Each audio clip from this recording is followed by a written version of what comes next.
Christmas അപ്പൂപ്പൻ എപ്പോഴാ വരിക? പാതിരാത്രിയാവും. എന്റെ കുട്ടികൾ ഉറങ്ങിക്കോളൂ. ക്രിസ്മസ് അപ്പൂപ്പൻ വന്നാ മുത്തശ്ശി വിളിക്കാട്ടോ. എനിക്ക് ക്രിസ്മസ് അപ്പൂപ്പന്റെ വണ്ടി കാണണം. എല്ലാം കാണാം. നേരം ഒരുപാടായില്ലേ, നമുക്ക് ഉറങ്ങാം. ഉറങ്ങിയാലേ ക്രിസ്മസ് അപ്പൂപ്പൻ വരൂ. Good night babies. Good night അമ്മേ.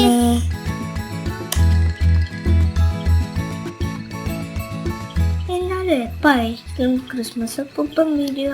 എനിക്ക് കാണാൻ കൊതിയായി. ഉറങ്ങിയാൽ വരുമെന്നല്ലേ മുത്തശ്ശി പറഞ്ഞത്? നമുക്ക് വേഗം ഉറങ്ങാം.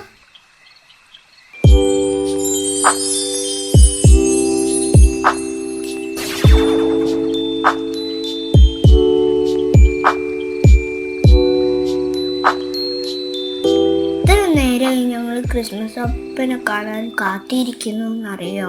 എവിടെയായിരുന്നു ഇത്രയും നേരം? എത്ര നാടുകളിലെ കുട്ടികളുടെ അടുത്ത് പോയിട്ടാണ് ഞാൻ വരുന്നതെന്ന് അറിയാമോ മോൾക്ക്? വണ്ടി കൊണ്ടുവന്നിട്ടുണ്ടോ? വണ്ടി ഇല്ലാതെ ഞാൻ എങ്ങനെയാ എന്റെ കുട്ടികളുടെ അടുത്ത് എത്തുക? പുറത്തുണ്ട്, കാണണോ? വേണം. എന്നാൽ വാ.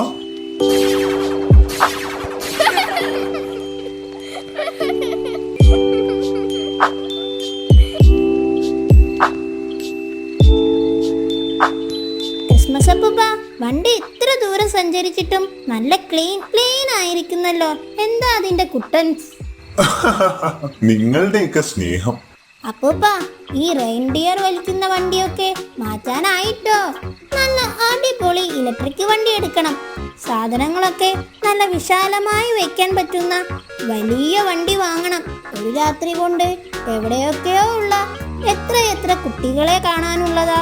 അപ്പോ നല്ല സ്പീഡും മൈലേജും ഒക്കെ വേണ്ടേ?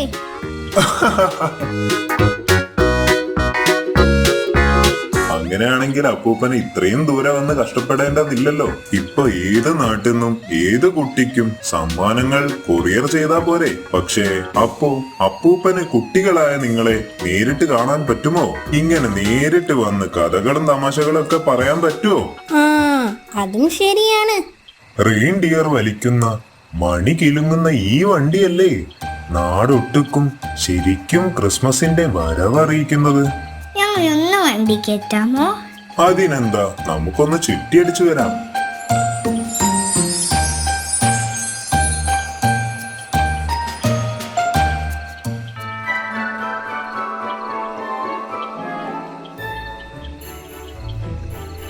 ക്രിസ്മസ് അപ്പൂപ്പൻ വന്നു, ഞാൻ കണ്ടു. ഞാനും കണ്ടു. ദേ അങ്ങോട്ട് നോക്ക്. നമുക്ക് പോയി നോക്കാം.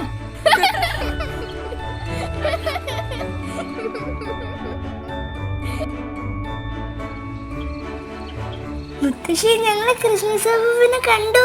മുത്തശ്ശി കണ്ടോ? ഓ, കണ്ടു. എന്റെ കുട്ടികൾക്ക് കൊടുക്കണമെന്ന് പറഞ്ഞ് ഒരു സമ്മാനവും തന്നിട്ടാണ് ക്രിസ്മസ് അപ്പൂപ്പൻ പോയത്. ദാ നോക്ക്.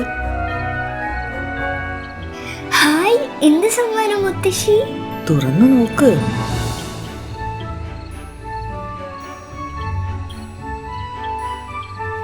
ഇതാണ് ക്രിസ്മസ് കേക്ക്. ക്രിസ്മസ് കേക്കിന്റെ കഥ കേട്ടിട്ടുണ്ടോ എന്റെ കുട്ടികള്? ഇല്ല മുത്തശ്ശി, പറഞ്ഞു തരുവോ? എന്നാ കേട്ടോ. പണ്ടൊരു കാട്ടിൽ ഒരു സിംഹരാജാവ് ഉണ്ടായിരുന്നു.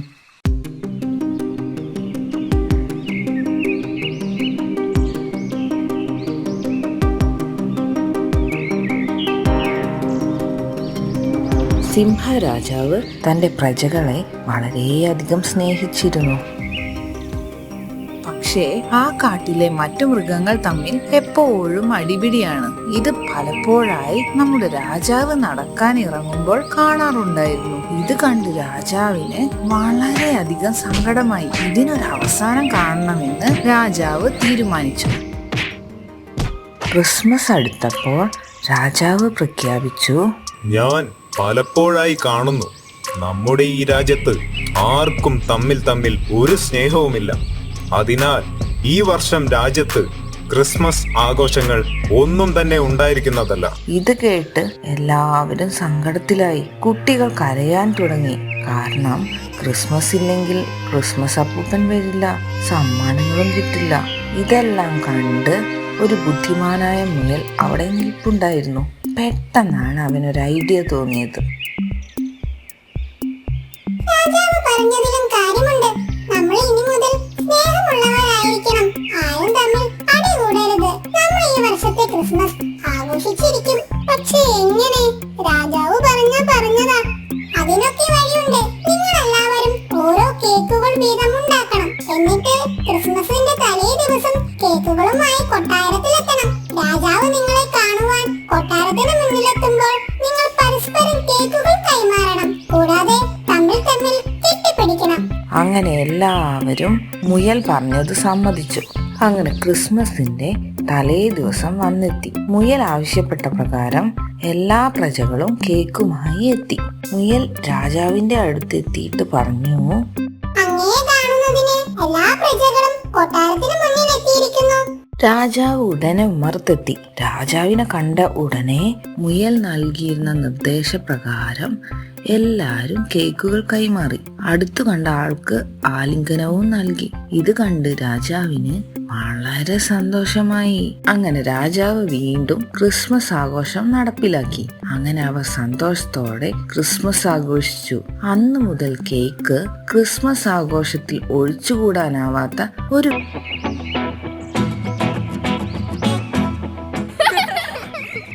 ഗുഡ് മോർണിംഗ് അച്ഛാ. ആ ഗുഡ് മോർണിംഗ്. എഴുന്നേറ്റോ എല്ലാരും? അച്ഛൻ ഇന്ന് ഓഫീസിൽ പോകുന്നില്ലേ? ഇന്ന് ഞായറാഴ്ചയല്ലടാ. അത് ഞാൻ മറന്നു. നാളെ ന്യൂ ഇയർ തുടങ്ങുകയല്ലേ. നമുക്ക് വീടും പരിസരവും ഒക്കെ ഒന്ന് വൃത്തിയാക്കിയാലോ? ഞാൻ റെഡി.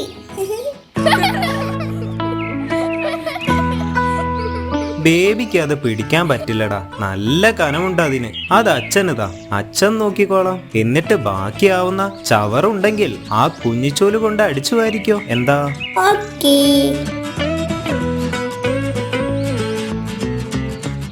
ആഹാ, എന്താണ് പതിവില്ലാതെ എല്ലാ സ്ഥലവും വൃത്തിയായല്ലോ. നാളെ ന്യൂ ഇയർ അല്ലേ മുത്തശ്ശി? അപ്പൊ അച്ഛൻ പറഞ്ഞു വീടും പരിസരവും എല്ലാം വൃത്തിയാക്കാമെന്ന്. അപ്പോൾ ഞങ്ങളും കൂടി.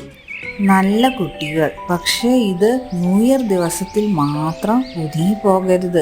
നമ്മൾ താമസിക്കുന്ന വീടും പരിസരവും എന്നും വൃത്തിയാക്കി വെക്കണം. ഇല്ല മുത്തശ്ശി, ഞങ്ങൾ ഇനി മുതൽ എല്ലാ ദിവസവും വൃത്തിയാക്കും. അങ്ങനെയാണ് നല്ല കുട്ടികൾ ചെയ്യേണ്ടത്. അല്ല മുത്തശ്ശി, എന്തുകൊണ്ടാണ് ഈ ജനുവരി 1 ഒരു വർഷത്തിന്റെ തുടക്കമായത്?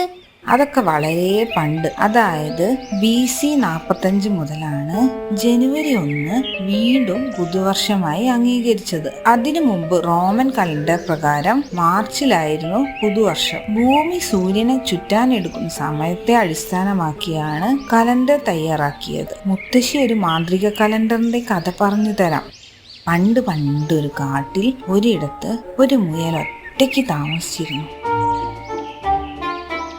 ഒറ്റയ്ക്ക് എന്ന് പറഞ്ഞുകൂടാ, ആ മുയലിന്റെ മുറിയിലെ ചുമരിൽ ഒരു കലണ്ടർ തൂങ്ങിക്കിടപ്പുണ്ട്. ആ കലണ്ടറിൽ ഒരു സുന്ദരിയായ പെൺമുയലിന്റെ ചിത്രവുമുണ്ട്.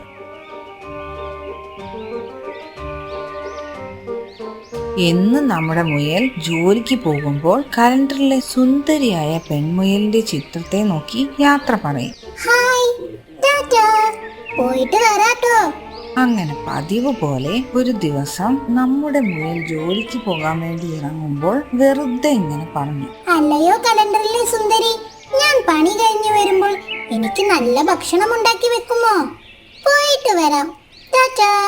ഇതും പറഞ്ഞ് നമ്മുടെ മുയൽ ജോലിക്ക് പോയി. അത്ഭുതം എന്ന് പറയട്ടെ, ജോലി കഴിഞ്ഞ് വീട്ടിൽ മടങ്ങിയെത്തിയപ്പോൾ അതാ മേശപ്പുറത്ത് നല്ല ചൂടുള്ള ഭക്ഷണ വിഭവങ്ങൾ. ഇതെന്ത് കഥ? അത് കൊള്ളാലോ. എന്തേലും ആവട്ടെ, വിശന്നിട്ട് വയ്യ. മുയൽ മേശപ്പുറത്ത് കണ്ട ചൂടുള്ള ഭക്ഷണമൊക്കെ സ്വാദോടെ കഴിച്ചു. പിറ്റേ ദിവസവും പതിവ് പോലെ മുയൽ ജോലിക്ക് പുറപ്പെട്ടപ്പോൾ പറഞ്ഞു, അല്ലയോ കലണ്ടറിലെ സുന്ദരി, ഞാൻ പണി കഴിഞ്ഞു വരുമ്പോൾ ആ മേശപ്പുറത്തുള്ള ഇന്നലെ കഴിച്ച പാത്രങ്ങളെല്ലാം ഒന്ന് കഴുകി വെക്കാമോ? ഇതും പറഞ്ഞ് നമ്മുടെ മുയൽ ജോലിക്ക് പോയി. മുയൽ മടങ്ങിയെത്തിയപ്പോൾ കണ്ടത് തന്റെ പാത്രങ്ങളെല്ലാം നന്നായി കഴുകി അടുക്കി വെച്ചിരിക്കുന്നതാണ്. മുയലിന് അത്ഭുതം ഇരട്ടിച്ചു. അങ്ങനെ അടുത്ത ദിവസവും മുയൽ പറഞ്ഞു, അല്ലയോ കലണ്ടറിലെ സുന്ദരി, ഞാൻ പണി കഴിഞ്ഞു വരുമ്പോൾ ഈ വീടൊന്ന് വൃത്തിയാക്കി വെക്കാമോ? ഇതും പറഞ്ഞ് നമ്മുടെ മുയൽ ജോലിക്ക് പോയി. പക്ഷെ അന്ന് പണി ചെയ്തു കൊണ്ടിരിക്കുമ്പോൾ മുയലിനൊരു ഒരു സംശയം. ഇതെങ്ങനെ സംഭവിക്കുന്നു? ഒന്ന് പോയി നോക്കിയാലോ? അങ്ങനെ മുയൽ പണി നേരത്തെ നിർത്തി വീട്ടിലേക്ക് മടങ്ങി. വീട്ടിലെത്തി ജനൽ വഴി നോക്കിയപ്പോൾ കണ്ടത് കലണ്ടറിലെ സുന്ദരി വീട് വൃത്തിയാക്കുന്നതാണ്. മുയൽ നേരെ കലണ്ടറിലേക്ക് നോക്കി. കലണ്ടറിൽ സുന്ദരിയെ കാണുന്നില്ല. മുയൽ ശബ്ദമുണ്ടാക്കാതെ വീടിന്റെ പിൻവാതിലിലൂടെ കടന്നു ചെന്ന് പെട്ടെന്ന് കലണ്ടർ ചുരുട്ടി വെച്ചു. ഞെട്ടിത്തിരിഞ്ഞു നോക്കിയ സുന്ദരിയോട് മുയൽ പറഞ്ഞു, എന്റെ സുന്ദരി, നീ ഇനി കലണ്ടറിലേക്ക് തിരിച്ചു പോകണ്ട. നമുക്കൊരുമിച്ച് ഇവിടെ താമസിക്കാം. അതൊരിക്കലും കഴിയില്ല. എന്നെ ഒരു മൂങ്ങ സന്യാസി ശപിച്ച് കലണ്ടറിൽ ഒരു ചിത്രമാക്കി മാറ്റിയതാണ്. ചിത്രത്തോട് ആരെങ്കിലും സംസാരിക്കുമ്പോൾ എനിക്ക് മോക്ഷം ലഭിക്കും. പക്ഷേ സന്യാസി എന്നെ വീണ്ടും കണ്ടാൽ? ഒരു സന്യാസിയും ഇവിടേക്ക് വരില്ല. വരുമ്പോൾ നമുക്കപ്പോ നോക്കാം. അങ്ങനെ സുന്ദരി മുയൽ സമ്മതിച്ചു. മുയലിന് ഒരു കൂട്ടായി അവിടെ താമസം ആരംഭിച്ചു. മുയൽ അവൾക്ക് കലണ്ടറിലെ സുന്ദരി എന്ന് തന്നെ പേരും ഇട്ടു. അങ്ങനെ ദിവസങ്ങൾ കടന്നുപോയി. ആരും കാണാതെ കലണ്ടറിലെ സുന്ദരി മുയലിന്റെ ആ വീട്ടിൽ താമസിച്ചു പോന്നു. അങ്ങനെ ഒരു ദിവസം മുയൽ ജോലിക്ക് പോയി കഴിഞ്ഞതിന് ശേഷം കലണ്ടറിലെ സുന്ദരി വീടിന് പുറത്തുനിന്ന് ഒരു കരച്ചിൽ കേട്ടു. ഓടിച്ചെന്ന് വാതിൽ തുറന്നു നോക്കിയപ്പോൾ കണ്ടത് 2 കുറുക്കന്മാർ വീടിന് പുറത്ത് കരയുന്നതാണ്. ഞങ്ങള് രാജാവിന്റെ ഭടന്മാരാണ്. രാജാവിന് ഇന്ന് ഭക്ഷണത്തിന് മാനിറച്ചി വേണം പോലും. ഞങ്ങൾ ഒരുപാട് നേരമായി മാനിനെ തിരയുന്നു. ഒരിടത്ത് പോലും കാണാനില്ല. മാനില്ലാതെ മടങ്ങിപ്പോയ ഞങ്ങളുടെ തല പോകും. നിങ്ങൾ ഒന്നുകൊണ്ടും പേടിക്കണ്ട. ഒരു മാനിനെ ഞാൻ തരാം. അവൾ വായുവിൽ കൈ കറക്കി നീട്ടി. അത്ഭുതമെന്ന് പറയട്ടെ, അവരുടെ മുന്നിൽ ഒരു മാൻ പ്രത്യക്ഷപ്പെട്ടു. ഭടന്മാർക്ക് സന്തോഷമായി. അവർ അതിനെ കൊട്ടാരത്തിലേക്ക് കൊണ്ടുപോയി. ഹായ്, എന്തു രുചി! ഇത്രയും രുചിയുള്ള ഒരു ഇറച്ചിയും ഞാൻ ഇതുവരെ കഴിച്ചിട്ടില്ല. നിങ്ങൾക്കിത് എവിടുന്ന് കിട്ടി, ഈ മാനിനെ? ഭടന്മാർ കാര്യം പറഞ്ഞു. ഇത് കേട്ട രാജാവ് ആജ്ഞാപിച്ചു, എങ്കിൽ അവളെ നമ്മുടെ കൊട്ടാരത്തിലേക്ക് വേണം. വേഗം പിടിച്ചുകൊണ്ടുവാ. മഹാരാജാവേ, ആ സ്ത്രീ ഒരു മുയലിന്റെ ഭാര്യയാണെന്ന് തോന്നുന്നു. എങ്ങനെ കൊണ്ടുവരും പ്രഭു? ശരിയാണ്, അത് രാജനീതിയല്ല. അതിനൊരു പോംവഴിയുണ്ട്. ആ മുയലിനെ നമുക്ക് ഇല്ലാതാക്കാം, അത്ര തന്നെ. അതെങ്ങനെ? വെറുതെ ഇല്ലാതാക്കാൻ പാടില്ല. അതിനെന്തെങ്കിലും കാരണം വേണം. എന്ത് കാരണം? ഇനി അതും ഞാൻ പറഞ്ഞു തരണോ? നിങ്ങളെയൊക്കെ പിന്നെ എന്തിനാ ഇവിടെ 4 നേരം ഭക്ഷണം തന്ന് പണിക്ക് നിർത്തിയിരിക്കുന്നത്? ആലോചിക്കണോ? സോറി പ്രഭു, എനിക്കൊരു ഐഡിയ തോന്നുന്നു. നമുക്ക് ആർക്കും തന്നെ ചെയ്യാൻ പറ്റാത്ത ഒരു ദൗത്യം ആ മുയലിനെ ഏൽപ്പിക്കാം. അവൻ അത് ചെയ്തില്ലെങ്കിൽ അവനെ നാട് കടത്താം. അങ്ങനെ ആവട്ടെ. എത്രയും പെട്ടെന്ന് അവനെ കാര്യങ്ങൾ അറിയിക്കുക. അങ്ങനെ മുയൽ ജോലി കഴിഞ്ഞ് വീട്ടിലേക്ക് മടങ്ങുമ്പോൾ വഴിയിൽ ഭടന്മാർ മുയലിനെ കാത്തു നിൽപ്പുണ്ടായിരുന്നു. മുയലിനെ കണ്ടതും ഭടന്മാർ പറഞ്ഞു, നാളെ വരുമ്പോ രാജാവുമായി ഒരു കുതിരപ്പന്തയം നടത്തണം. പന്തയത്ത് തോറ്റ നിന്നെ പിന്നെ ഈ കാട്ടിൽ കാണില്ല. കേട്ടല്ലോ? പന്തയമോ? പാവം മുയൽ. രാജാവിനാണെങ്കിൽ ഒരുപാട് കുതിരകളുണ്ട്, തനിക്കാണെങ്കിൽ ഒറ്റ കുതിര പോലും ഇല്ല. അവൻ കരഞ്ഞുകൊണ്ട് വീട്ടിലേക്ക് മടങ്ങി. അങ്ങനെ മുയൽ തന്റെ വീട്ടിലെത്തി സുന്ദരിയോട് സങ്കടത്തോടെ പറഞ്ഞു, നിനക്ക് കേൾക്കണോ? നാളെ രാജാവ് എന്നെ നാട് കടത്തും. എന്തിന്? നാളെ രാജാവുമായി ഒരു കുതിരപ്പന്തയം വേണമത്രേ. അതിന് നമുക്ക് എവിടെ ഈ കുതിര? ഒന്നുകൊണ്ടും പേടിക്കണ്ട. നിങ്ങൾ സുഖമായി കിടന്നുറങ്ങിക്കോളൂ. ഞാൻ നാളെ നിങ്ങളെ നേരത്തെ വിളിച്ചുണർത്താം. അങ്ങനെ മുയൽ മനസ്സില്ലാ മനസ്സോടെ കിടന്നുറങ്ങി. നമ്മുടെ സുന്ദരി മുയലാകട്ടെ മാജിക് കാണിച്ച് ഒരു വെളുത്ത കുതിരയെ ഉണ്ടാക്കി. അങ്ങനെ നേരം വെളുത്തു. പുറത്ത് ടക് ടക് എന്ന ശബ്ദം കേട്ടാണ് നമ്മുടെ രാജാവ് ഉണർന്നത്. രാജാവ് കൊട്ടാരത്തിന് പുറത്തു വന്ന് കണ്ട കാഴ്ച കണ്ട് ഞെട്ടി. അതാ നമ്മുടെ മുയൽ കുതിരപ്പുറത്ത് വന്ന് നിൽക്കുന്നു. രാജാവും ഭടന്മാരും പകച്ചുപോയി. അങ്ങനെ പന്തയം ആരംഭിച്ചു. രാജാവിന്റെ കുതിരയെ വെട്ടിച്ചതാ നമ്മുടെ മുയലിന്റെ കുതിര മുന്നോട്ട് പായുന്നു. അങ്ങനെ നമ്മുടെ രാജാവ് പന്തയത്തിൽ തോറ്റുപോയി. ഇനി എന്ത് ചെയ്യും? നമ്മുടെ മുയലിനെ രാജാവ് വീണ്ടും കൊട്ടാരത്തിലേക്ക് വിളിപ്പിച്ചു. നിനക്കെങ്ങനെയാണ് ഇത്രയും കഴിവുകൾ കിട്ടിയത്? അപ്പോൾ മുയൽ നടന്ന കാര്യങ്ങൾ വിവരിച്ചു. ഓഹോ, അപ്പോൾ അങ്ങനെയാണ് കാര്യങ്ങൾ. ഇനി മുതൽ ഈ രാജ്യം ഭരിക്കാൻ എനിക്ക് നിങ്ങളുടെ ആവശ്യമുണ്ട്. പ്രഭു, അപ്പൊ ഞങ്ങൾ നിങ്ങൾ കൊട്ടാരത്തിന് പുറത്ത്. ഇനി ഇവരാണ് നമ്മുടെ രാജ്യത്തിന്റെ പുതിയ മന്ത്രിമാർ. കലണ്ടറിലെ സുന്ദരിയും മുയലും കൊട്ടാരത്തിൽ താമസിച്ചു. രാജ്യം മുഴുവൻ ആ ദിവസം പുതുവത്സര ദിനമായി രാജാവ് പ്രഖ്യാപിച്ചു. മുത്തശ്ശി, ഇന്ന് ഏത് കഥയാ പറയാൻ പോകുന്നത്? കാട്ടിലെ സിംഹരാജാവിന്റെ കഥ തന്നെ ആയിക്കോട്ടെ, എന്താ പോരെ? മതി മതി, കേൾക്കാൻ കൊതിയായി. പണ്ടൊരു കാട്ടിൽ ഒരു സിംഹരാജാവ് ഉണ്ടായിരുന്നു. സിംഹരാജാവ് വേട്ടയ്ക്ക് പോകുമ്പോൾ ശിങ്കടികളായി ഒരു കുറുക്കനും ചെന്നായയും എപ്പോഴും കൂടെ ഉണ്ടാകും.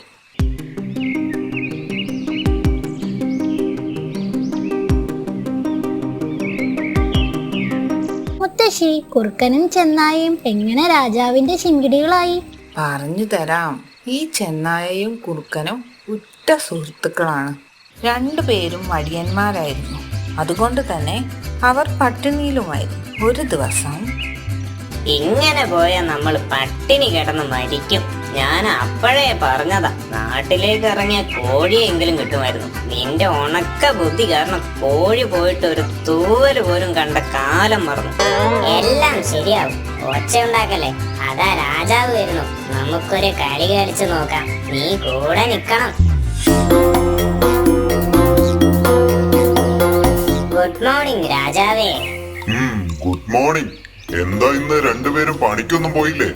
ഞങ്ങൾ രാജാവിനെ കാണാൻ കൊട്ടാരത്തിലേക്ക് വരികയായിരുന്നു. എന്തു പറ്റി? ഇന്നലെ ഞങ്ങൾ ഒരു വാർത്ത കേട്ടു. എന്ത് വാർത്ത? നമ്മുടെ അയൽ രാജ്യത്ത് ഒരു ചെറിയ മുയൽ അവിടുത്തെ രാജാവിനെ അപായപ്പെടുത്തി. എന്ത്? ഒരു പീക്കിരി മുയലോ? അതെങ്ങനെ? അതെ, ഇന്നലെ അതിനായി ആരുമില്ലാത്ത ഉൾക്കാട്ടിലേക്കാണ് ആ സിംഹരാജാവിനെ മുയൽ തന്ത്രപൂർവം വിളിച്ചു കൊണ്ടുപോയത്. അവിടെ ദൂരെയായി ഒരു വലിയ ആഴമുള്ള കിണറും ഉണ്ടായിരുന്നു. ഇത് ലക്ഷ്യം വെച്ചാണ് മുയൽ രാജാവിനെ അങ്ങോട്ട് കൂട്ടിക്കൊണ്ടുപോയത്.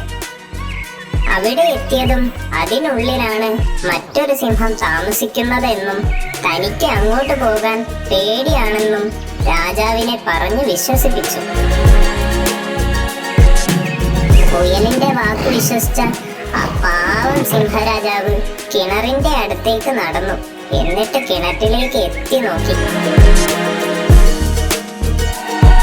മുയൽ പറഞ്ഞതുപോലെ കിണറ്റിനുള്ളിൽ മറ്റൊരു സിംഹം. പക്ഷെ അത് തന്റെ റിഫ്ലക്ഷൻ ആണെന്ന് പാവം ആ രാജാവ് അറിഞ്ഞില്ല. അതുകൊണ്ട് തന്നെ സിംഹരാജാവിന്റെ കോപം വർദ്ധിച്ചു. രാജാവ് കിണറിലേക്ക് നോക്കി ദേഷ്യത്തോടെ അലറാൻ തുടങ്ങി. അപ്പോൾ തിരിച്ചും അതുപോലെ അലർച്ച കേട്ടു. അതുകൂടി കേട്ടപ്പോ മറ്റൊന്നും ആലോചിക്കാതെ ആ സിംഹരാജാവ് കിണറ്റിലേക്ക് എടുത്തു ചാടി. മുയലിന്റെ വാക്ക് കേട്ട് കിണറ്റിലേക്ക് ചാടിയ ആ സിംഹരാജാവിന്റെ കഥ കഴിഞ്ഞെന്നാ കേട്ടത്. ഈ കാട്ടിലെ രാജാവായ അങ്ങ് ഒറ്റയ്ക്കല്ലേ വേട്ടയ്ക്ക് പോകാറ്? അത് കണ്ട് ഞങ്ങൾക്ക് സങ്കടമായി. ഇന്നലെ ഒരുപാട് നേരം അതോർത്ത് കരയുകയായിരുന്നു. ഇനി മുതൽ ഞങ്ങളുടെ ജീവിതം അങ്ങേക്ക് വേണ്ടി മാത്രമാണ്. അതെ അതെ, രാജാവിന് വേണ്ടി മരിക്കാനും ഞങ്ങൾ തയ്യാറാണ്. അങ്ങനെ അന്ന് മുതൽ കുറുക്കനും ചെന്നായയും രാജാവിന്റെ ശിങ്കിടികളായി. അപ്പോഴാണ് ഒരു കാക്ക അതുവഴി വന്നത്. സിംഹത്തിന് പിറകിലായി നടക്കുന്ന കുറുക്കനെയും ചെന്നായയെയും കണ്ടപ്പോൾ കാക്ക സിംഹത്തോട് പറഞ്ഞു, സിംഹരാജാവേ, ഈ ചെന്നായുടെയും കുറുക്കനും ഒപ്പം വേട്ടയ്ക്ക് പോകുന്നത് ഞങ്ങൾക്കൊരു കുറച്ചിലാണ് കേട്ടോ.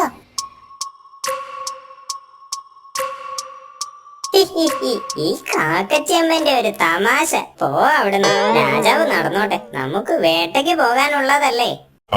കാക്കച്ചി പറഞ്ഞത് ശരിയാണ്. വനരാജാവ് എന്ന നിലയിൽ താൻ കാരണം അവർക്ക് എന്തെങ്കിലും ഗുണം കിട്ടുന്നുണ്ടെങ്കിൽ ആയിക്കോട്ടെ എന്ന് കരുതിയാണ്. നമ്മുടെ രാജ്യത്ത് ചെറിയവർ വലിയവർ എന്നൊന്നില്ല, എല്ലാവരും ഒന്നാണ്. ഇതും പറഞ്ഞ് അവർ അന്നത്തെ ആദ്യ വേട്ടയ്ക്ക് പുറപ്പെട്ടു. അവരുടെ ഒരുമിച്ചുള്ള ആദ്യത്തെ വേട്ട വൻ വിജയമായിരുന്നു. സിംഹത്തിന്റെ സംരക്ഷണത്തിൽ അവർ 3 പേരും ചേർന്ന് ഒരു വലിയ മാൻ, ഒരു സീബ്ര, തടിച്ച ഒരു മുയൽ എന്നിവയെ വേട്ടയാടി പിടിച്ചു. സിംഹത്തിന്റെ സഹായത്തോടു കൂടി ആ 2 മൃഗങ്ങളും തങ്ങളുടെ ഇരയെ സിംഹത്തിന്റെ ഗുഹയിലെത്തിച്ചു. നല്ല വിശപ്പുണ്ടായിരുന്നു മൂവർക്കും. രാജാവ് വേട്ട കഴിഞ്ഞു വന്ന ക്ഷീണത്തിൽ ഒന്ന് മയങ്ങിപ്പോയി. ഈ തക്കം നോക്കി ചെന്നായ ശബ്ദം താഴ്ത്തി കുറുക്കനോടായി പറഞ്ഞു, നല്ല വിശപ്പുണ്ട്, വാ നമുക്ക് കഴിക്കാം. അങ്ങനെയൊന്നും കഴിക്കാൻ കഴിയില്ല. രാജാവ് കഴിച്ചതിന്റെ ബാക്കി, അതും ഉണ്ടെങ്കിൽ മാത്രം. അങ്ങനെ പറഞ്ഞാൽ എങ്ങനെയാ? നമ്മളും കഷ്ടപ്പെട്ടിട്ടല്ലേ ഇത്രയൊക്കെ കിട്ടിയത്. അത് രാജാവിനും അറിയാമല്ലോ. അതൊക്കെ ശരിയാണ്. രാജാവ് ഒരു നല്ല മനസ്സിനുടമയാണ്. നമുക്ക് രാജാവ് ഉണരുന്നത് വരെ കാത്തിരിക്കാം. അങ്ങനെ സിംഹം എങ്ങനെയാണ് തങ്ങളുടെ വേട്ട മുതൽ പങ്കുവെക്കുക എന്നതിനെ ആലോചിച്ച് സങ്കടപ്പെട്ട് സിംഹം ഉണരുന്നവരെ കുറുക്കനും ചെന്നായയും ക്ഷമയോടെ കാത്തിരുന്നു. എന്നാൽ ഇതെല്ലാം കേട്ട് ഉറങ്ങാതെ കിടക്കുകയായിരുന്നു നമ്മുടെ സിംഹം. സിംഹം കേട്ട ഭാവം നടിച്ചില്ല. ആരാണ് തീരുമാനമെടുക്കുന്നവൻ എന്ന് സന്ദർഭം വരുമ്പോൾ അവർക്ക് കാണിച്ചു കൊടുക്കാം എന്ന് മാത്രം സിംഹം ചിന്തിച്ചു. ചെറു മൃഗങ്ങൾക്ക് ഞാൻ അവരുടെ സുഹൃത്താണ് എന്നത് മാത്രം പോലെ സന്തോഷിക്കാൻ? സിംഹം തന്നോട് തന്നെ ചോദിച്ചു. അങ്ങനെ എന്ത് തീരുമാനമെടുക്കും എന്നതിനെപ്പറ്റി ചിന്തിക്കാൻ എങ്ങനെ അവർക്ക് ധൈര്യം വരുന്നു? ഞാൻ കൂടെ ഉണ്ട് എന്നത് തന്നെ പോരെ അവർക്ക് ആഹ്ലാദിക്കാൻ? ഇങ്ങനെ ആലോചിച്ചു കൊണ്ടിരിക്കുന്ന സിംഹം അറിയാതെ ചിരിച്ചു പോയി. ഇത് കേട്ട് പകുതി ഉറക്കത്തിലായിരുന്ന കുറുക്കനും ചെന്നായയും എഴുന്നേറ്റു. തങ്ങൾക്ക് വയറു നിറയ്ക്കാൻ സമയമായി എന്നതിന്റെ സൂചനയായി സിംഹം ചെന്നായയോട് പറഞ്ഞു, എനിക്ക് വേണ്ടി നീ ഇത് വീതം വെക്കുക.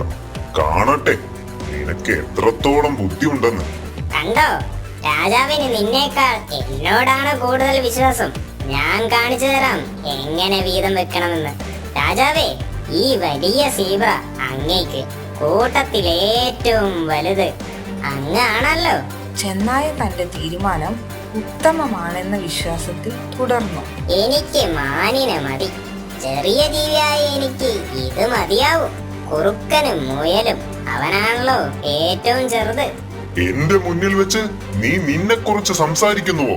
രാജാവിന്റെ സാന്നിധ്യത്തിൽ നിന്നെ കുറിച്ച് ചിന്തിക്കാൻ നിനക്ക് എങ്ങനെ ധൈര്യം വന്നു? ഇങ്ങോട്ട് വാ. ചെന്നായ പേടിച്ചരണ്ട് ഓടിപ്പോയി. സിംഹം പിന്നീട് കുറുക്കന് നേരെ തിരിഞ്ഞു. ഇനി നീ വേണം ഇത് എല്ലാവർക്കും തുല്യമായി പങ്കുവെക്കാൻ. വേഗം പങ്കുവെക്ക്. മഹാരാജാവേ, നമ്മുടെ നാട്ടിൽ ഒരുപാട് പേര് ഭക്ഷണം കിട്ടാതെ പട്ടിണി കിടക്കുന്നുണ്ട്. നമുക്ക് ഇതിലൊരു പങ്ക് അവർക്ക് കൊടുത്താലോ? മിടുക്കൻ, നീ ഇവിടെ നിന്നാണ് ഇതെല്ലാം പഠിച്ചത്? അനുഭവമാണ് എന്നെ ഈ പാഠം പഠിപ്പിച്ചത് പ്രഭു. നിനക്ക് ബുദ്ധിയുണ്ട്. ഇത് 3 നീ എടുത്തുകൊള്ളുക.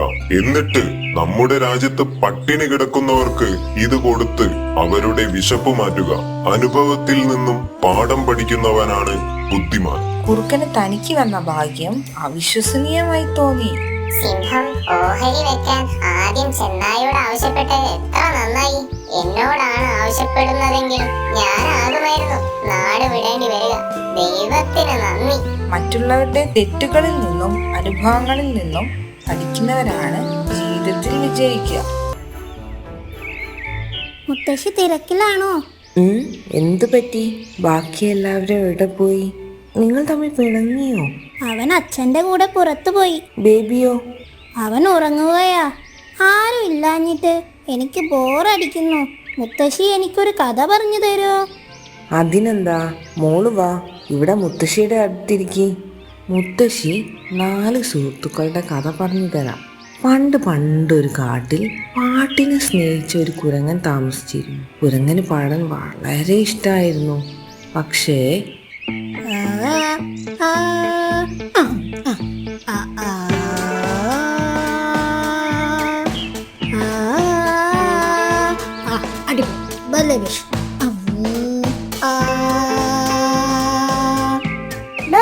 ഒന്ന് നിർത്താമോ തന്റെ ഈ കൈതരാഗം? ഞങ്ങൾക്കിവിടെ താമസിക്കാൻ പറ്റാതെയായി. ഒന്ന് പോയി തരുമോ? ഇത് കേട്ട കുരങ്ങനെ സങ്കടമായി. എങ്ങനെയെങ്കിലും ഒരു വലിയ പാട്ടുകാരനാകണം. അതിന് ഇവിടെ നിന്നിട്ട് കാര്യമില്ല. സംഗീതബോധമില്ലാത്ത ഇവരുടെ ഇടയിൽ നിന്നാൽ ഞാൻ എങ്ങനെ നന്നാവാനാ? ഇനി ഈ കാട്ടിൽ നിന്നിട്ട് കാര്യമില്ല. ഇതും പറഞ്ഞു കുരങ്ങൻ ആ കാട്ടിൽ നിന്നും നാട് വിട്ടു.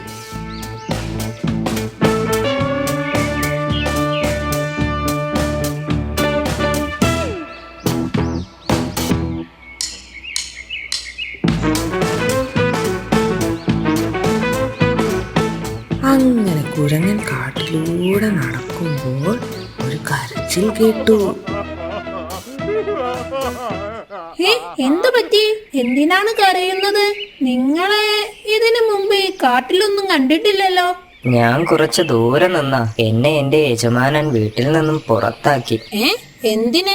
എന്നെ ചെറുപ്പം മുതൽ എന്റെ യജമാനൻ വളരെയധികം സ്നേഹിച്ചിരുന്നു. അന്നൊക്കെ ഞാൻ അവരുടെ വീടിന് നന്നായി കാവൽ നിൽക്കുമായിരുന്നു. എന്നാൽ പ്രായമായതോടെ എനിക്ക് കള്ളന്മാരെ പിടിക്കാൻ കഴിയാതെയായി. അതിനാൽ യജമാനൻ പിന്നീട് എനിക്ക് ഭക്ഷണമൊന്നും തരാതെയായി. അങ്ങനെ ഞാൻ ആ നാട് വിട്ടു വന്നതാ. ആണോ? Same beach. ഞാനും നാട് വിടാൻ ഇറങ്ങിയതാ. വാ, നമുക്ക് ഒരുമിച്ച് നാട് വിടാം. നിങ്ങളെയും യജമാനൻ പുറത്താക്കിയോ? ഏയ്, സംഗീതം അറിയുന്തോറും അകലം കൂടുന്ന മഹാസാഗരം അലഞ്ഞിട്ടുണ്ട്. അത് തേടി നിലാവിൽ ഈ കാട്ടിൽ നക്ഷത്രം വേണ്ടി കിടക്കുന്നവന് ഒരു വെളിപാടുണ്ടാകുന്നു. എന്താ? നാട് വിടാൻ. എന്തിനാ? ഹിന്ദുസ്ഥാനി സംഗീതം പഠിക്കണം. ഒടുവില് സംഗീതത്തെ കുറിച്ച് ഒരു ചുക്കും അറിയാത്തവരുള്ള ഈ കാട്ടിൽ ഒരുപിടി പച്ചമണ്ണ് വാരിയിട്ട് യാത്ര തുടർന്നു. ഇന്നും തീരാത്ത പ്രവാസം. കുരങ്ങോ കി ജിന്ദഗി ജോ കബി നഹി ഖതം ഹോ ജാതി ഹേ. ശംഭോ മഹാദേവ. ചേട്ടൻ പാടുമോ? എനിക്ക് പാട്ട് പാടുന്നവരെ ഭയങ്കര ഇഷ്ടമാ. താങ്ക്സ്. അങ്ങനെ അവർ രണ്ടുപേരും കൂടി യാത്ര തുടർന്നു. അവർ കാട്ടിലൂടെ നടക്കുമ്പോൾ ഒരു കരച്ചിൽ കേട്ടു. എന്ത് പറ്റി? എന്തിനാണ് നിങ്ങൾ കരയുന്നത്? ഇതിനു മുന്നേ നിങ്ങൾ ഈ കാട്ടിൽ കണ്ടിട്ടില്ലല്ലോ. ഞാൻ കുറച്ച് ദൂരെ നിന്ന എന്നെ എന്റെ യജമാനൻ വീട്ടിൽ നിന്ന് പുറത്താക്കി. അപ്പൊ നിങ്ങൾ രണ്ടുപേരും ഒരേ വീട്ടിൽ നിന്നാണോ വരുന്നത്? അല്ല, എന്ത് പറ്റി? അല്ല, ഇങ്ങനെയും ഒരു യജമാനനാണ് വീട്ടിൽ നിന്ന് പുറത്താക്കിയത്. അതുകൊണ്ട് ചോദിച്ചതാ. ഇരുകാലികൾ പണ്ടേ അങ്ങനെ നന്ദിയില്ലാത്ത വർഗങ്ങൾ. ബൈ ദ ബൈ, എന്തായിരുന്നു വീട്ടിൽ നിന്ന് പുറത്താക്കാനുള്ള കാരണം? യജമാനൻ എന്നെ ചെറുപ്പത്തിലെ വീട്ടിലേക്ക് കൊണ്ടുവന്നിരുന്നു. അന്നൊക്കെ ഞാൻ ദിവസവും എലിയെ പിടിച്ചു കൊടുക്കുമായിരുന്നു. അതുകൊണ്ട് തന്നെ യജമാനൻ എനിക്ക് കുടിക്കാൻ ധാരാളം പാലും തന്നിരുന്നു. എന്നാൽ പ്രായമായതോടെ എനിക്ക് എലികളെ പിടിക്കാൻ കഴിഞ്ഞില്ല. അതുകൊണ്ട് എന്നെ അയാൾ വീട്ടിൽ നിന്ന് പുറത്താക്കി. സ്വാഭാവികം. എന്തായാലും വഴി തെറ്റിയിട്ടില്ല. എന്തായാലും നല്ല ആൾക്കാരുടെ അടുത്താണ് വന്നുപെട്ടത്. ഞാൻ ഗാനഗന്ധർവൻ കുരങ്ങദാസ്. ഇത് നായ സാർ. ഞങ്ങൾ രണ്ടുപേരും നിങ്ങളെപ്പോലെ തന്നെ ചില പേഴ്സണൽ പ്രോബ്ലംസ് കാരണം നാട് വിടാൻ ഇറങ്ങിയതാണ്. പോരുന്നോ ഞങ്ങളുടെ കൂടെ? അങ്ങനെ അവർ 3 പേരും കൂടി യാത്ര തുടർന്നു. അവർ കാട്ടിലൂടെ നടക്കുമ്പോൾ വീണ്ടും ഒരു കരച്ചിൽ കേട്ടു. കരയണ്ട, ഒന്നും ചോദിക്കുന്നില്ല. പ്രായമായത് കാരണം യജമാനൻ പുറത്താക്കിയതാണല്ലേ. എല്ലാം മനസ്സിലായി. ഞങ്ങളുടെ കൂടെ കൂടിക്കോ. നമുക്കൊരു ട്രിപ്പ് അടിക്കാം. അങ്ങനെ അവർ 4 പേരും കൂടി യാത്ര തുടർന്നു. വൈകുന്നേരമായപ്പോഴേക്കും 4 സുഹൃത്തുക്കളും നടന്ന് ക്ഷീണിച്ചു. അവർക്ക് വിശക്കാൻ തുടങ്ങി. അല്ലെങ്കിലും പാട്ടുകാരനായില്ലെങ്കിലും കുഴപ്പമൊന്നുമില്ല. തിന്നാൻ വല്ലതും കിട്ടിയാൽ മതിയായിരുന്നു. അമ്മേ, വിശക്കുന്നു. ഒരു മിനിറ്റ്, ഞാനൊന്ന് നോക്കട്ടെ. നമ്മുടെ പൂവങ്കോഴി ചാടി ഒരു മരത്തിൽ കയറിയിരുന്ന് ദൂരേക്ക് നോക്കി. അപ്പോഴതാ ദൂരെ ഒരു വെളിച്ചം. അവിടെ കുറച്ച് അകലെയായി ഒരു വെളിച്ചം കാണുന്നു. ഒരു കുടിലാണെന്നും തോന്നുന്നു. നമുക്ക് അങ്ങോട്ട് പോയി നോക്കാം. എന്തെങ്കിലും കഴിക്കാൻ കിട്ടാതിരിക്കില്ല. അങ്ങനെ അവർ 4 പേരും കൂടി അവിടെ എന്തെങ്കിലും കഴിക്കാൻ ഉണ്ടാകും എന്ന പ്രതീക്ഷയിൽ അങ്ങോട്ട് നടന്നു.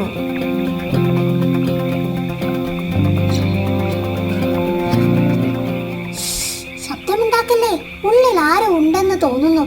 ഞാനൊന്ന് പോയി നോക്കട്ടെ. നിങ്ങൾ എല്ലാവരും ഇവിടെ നിൽക്ക്. അങ്ങനെ കോഴി വീടിന്റെ ചുറ്റും പോയി നോക്കി. അതൊരു വേട്ടക്കാരന്റെ വീടായിരുന്നു. അതിനുള്ളിൽ ധാരാളം ഭക്ഷണ സാധനങ്ങൾ അടുക്കി വെച്ചിരിക്കുന്നു. എന്തു പറ്റി പൂവൻ? വിശന്നിട്ട് ബോധം പോയതാവും. അതല്ല, അകത്തകത്ത് ഓടിക്കോ. അകത്ത് നമുക്ക് ജീവിതകാലം മുഴുവനും കഴിക്കാനുള്ള ഭക്ഷണമുണ്ട്. പക്ഷേ വീടിനകത്ത് ഒരു വേട്ടക്കാരനുണ്ട്. അയാൾ എങ്ങനെയെങ്കിലും ഇവിടെ നിന്ന് ഓടിക്കണം, എന്നാലേ നമുക്കത് എടുക്കാൻ പറ്റൂ. അങ്ങനെ അവർ പരസ്പരം കൂടിയാലോചിച്ച് ഒരു പദ്ധതി തയ്യാറാക്കി. കുരങ്ങൻ ജനാലയിൽ കാൽ വെച്ചു നിന്നു. നായ അവന്റെ മേലെ നിന്നു. പൂച്ച നായയുടെ മുകളിൽ നിൽക്കുകയും പൂവൻ കോഴി പറന്ന് മുകളിൽ തന്നെ നിലകൊള്ളുകയും ചെയ്തു. എല്ലാവരും ഒരേ സമയം പാടാൻ തുടങ്ങി.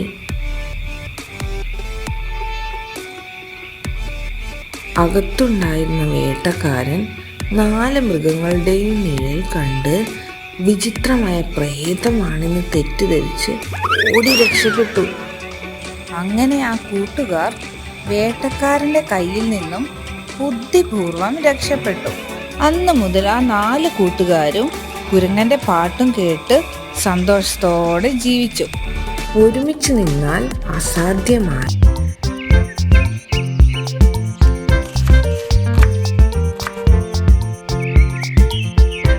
എഴുന്നേറ്റോ മുത്തശ്ശിയുടെ കുട്ടി? മുത്തശ്ശി, അവരെല്ലാം എവിടെ പോയി? ബേബിയെ കാണുന്നില്ലല്ലോ. അവരെല്ലാം കൂടി സാധനങ്ങൾ വാങ്ങാൻ പോയതാ. ഇപ്പോ വരും. എന്നാൽ അവർ വരുന്നത് വരെ എനിക്കൊരു കഥ പറഞ്ഞു തരുമോ മുത്തശ്ശി? അതിനെന്താ, മോൻ ഇവിടെ ഇരിക്കേ. പണ്ടൊരു കാട്ടിൽ ഒരു മുയൽ താമസിച്ചിരുന്നു. ആ കാട്ടിൽ ദുഷ്ടനായ ഒരു സിംഹരാജാവ് ഉണ്ടായിരുന്നു. ഒരു ദിവസം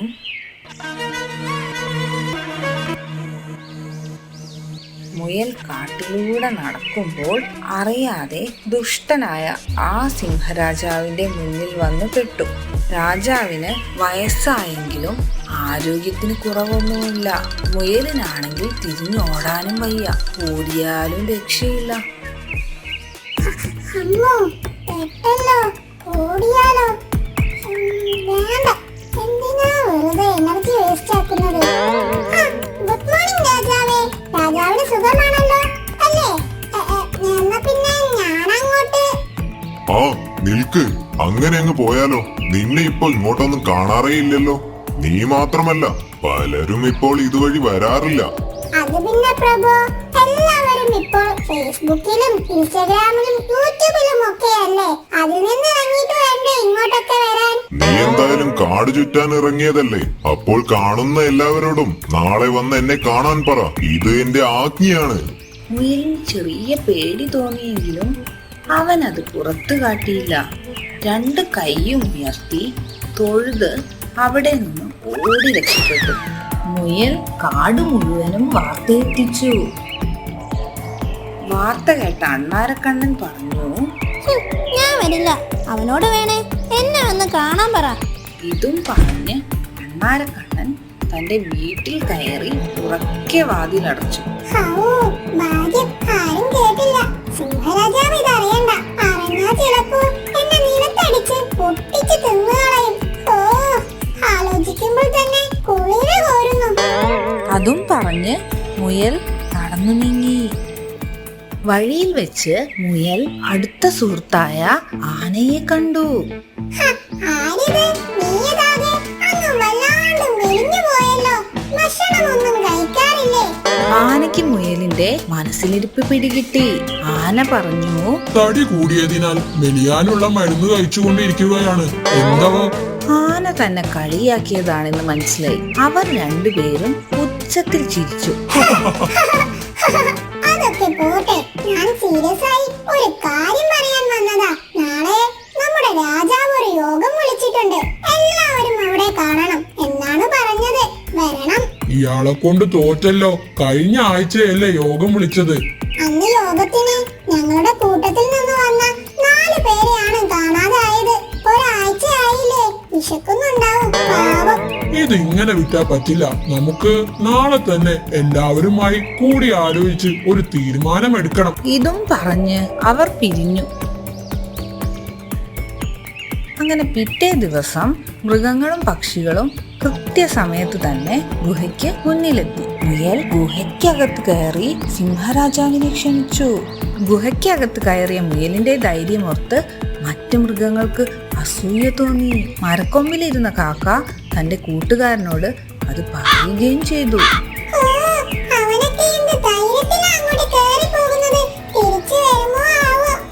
അത് പറഞ്ഞു കഴിഞ്ഞതും സിംഹം ഗുഹയ്ക്ക് പുറത്തേക്ക് വന്നു. പിറകിലായി മുയലും. ഇത് കണ്ട് മൃഗങ്ങളെല്ലാരും പേടിച്ചു നിന്നു. എല്ലാവർക്കും നമസ്കാരം. ഒരു പ്രധാനപ്പെട്ട കാര്യം അറിയിക്കാനാണ് എല്ലാവരെയും വിളിപ്പിച്ചത്. എല്ലാവരും പരസ്പരം നോക്കി പേടിച്ചു നിന്നു. ഇനി മുതൽ കുറുക്കൻ ഈ കാടിന്റെ മുഖ്യമന്ത്രി സ്ഥാനവും മുയലിനും കാക്കച്ചിയമ്മയ്ക്കും മന്ത്രിസ്ഥാനം നാം പ്രഖ്യാപിക്കുന്നു. എന്താ, സന്തോഷമായില്ലേ? മുഖ്യമന്ത്രിക്കും മന്ത്രിമാർക്കും മറ്റു മൃഗങ്ങളും പക്ഷികളും ജയ് വിളിച്ചു. മതി മതി. അതിലും പ്രധാനപ്പെട്ട മറ്റൊരു അറിയിപ്പ്.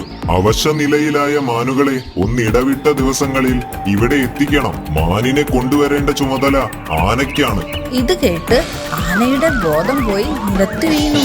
ആ പ്രഖ്യാപനം കേട്ട് അവിടെ കൂടിയ ജീവികളെല്ലാം പേടിച്ചുപോയി. ഇപ്പോൾ എല്ലാവരും തിരികെ പോവുക. അടുത്ത യോഗം എന്നാണെന്ന് നമ്മുടെ മുയൽ മന്ത്രി നിങ്ങളെ അറിയിക്കുന്നതാണ്. അങ്ങനെ എല്ലാവരും വേഗം തന്നെ അവിടെ നിന്നും സ്ഥലം വിട്ടു. മുയൽ സ്ഥലം വിടാൻ ഒരുങ്ങിയപ്പോൾ സിംഹരാജൻ പറഞ്ഞു, നിൽക്ക്. നീ നാളെ രാവിലെ തന്നെ ഇവിടെ എത്തണം. നമുക്ക് കുറച്ച് പണികളുണ്ട്. എനിക്കുള്ള പണിയാണെന്ന് അറിയാം. ശരി പ്രഭു. സിംഹരാജാവിന്റെ തീരുമാനം നമുക്ക് ശത്രുക്കളെ ഉണ്ടാക്കും. എത്രയും വേഗം ഇതിൽ നിന്ന് രക്ഷപ്പെടാൻ ഒരു മാർഗം കണ്ടെത്തണം. എല്ലാവരെയും തിന്നു തീരുമ്പോൾ പിന്നെ നമുക്ക് നേരെ തിരിയും. അവശരായവരുടെ എണ്ണം വളരെ കുറവാണ്. ശരിയാണ്. അയ്യോ, ഓടി വരണേ, രക്ഷിക്കണേ. എന്ത് പറ്റിയെന്നാരക്കണ്ണ? അവിടെ നമ്മുടെ രാജാവ് വേട്ടക്കാരൻ കുടിച്ച വാരിക്കുഴിയിൽ വീണു. അടിപൊളി. കിടക്കട്ടെ അവിടെ. ആരും കണ്ട ഭാവം നടിക്കണ്ട. വിശപ്പ് എന്താണെന്ന് അറിയട്ടെ ആദ്യം. അങ്ങനെ പറയരുത് ആമച്ചാരെ. ഒന്നുമില്ലെങ്കിലും നമ്മുടെ കാട്ടുരാജാവല്ലേ. വാ, നമുക്ക് എല്ലാവർക്കും കൂടി രക്ഷിക്കാം. കാക്കച്ചാരെ, നിങ്ങൾ പോയി ആനച്ചാരെ വിളിച്ചുകൊണ്ടുവാ. എല്ലാവരും വാരിക്കുഴി ലക്ഷ്യമാക്കി പുറപ്പെട്ടു. കാക്ക ആനയെ വിളിക്കാനും പോയി.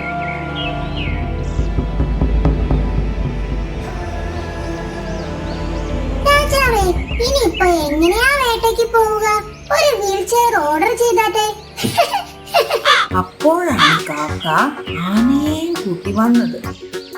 നമ്മുടെ ആനക്കുട്ടി വേറൊന്നും ആലോചിക്കാതെ സിംഹരാജാവിനെ തന്റെ വലിയ തുമ്പിക്കൈ കൊണ്ട് വാരിക്കുഴിയിൽ നിന്നും രക്ഷിച്ചു. എല്ലാവരോടും ഒരുപാട് നന്ദിയുണ്ട്. നിങ്ങൾ വന്നില്ലായിരുന്നുവെങ്കിൽ ഞാൻ ഈ വാരിക്കുഴിയിൽ കിടന്ന് ചത്തുപോയനെ. എന്റെ അത്യാഗ്രഹത്തിന് കിട്ടിയ ശിക്ഷയാണ് ഇത്. എല്ലാത്തിനും ക്ഷമ ചോദിക്കുന്നു. ഇനി ഞാൻ ആരെയും ഉപദ്രവിക്കില്ല. തന്റെ തെറ്റ് മനസ്സിലാക്കിയ രാജാവിനെ കാട്ടിലെ എല്ലാ മൃഗങ്ങളും ചേർന്ന് ആരവങ്ങളോടുകൂടി തിരികെ സ്വീകരിച്ചു. അത്യാഗ്രഹം ആപത്ത് വരുത്തും.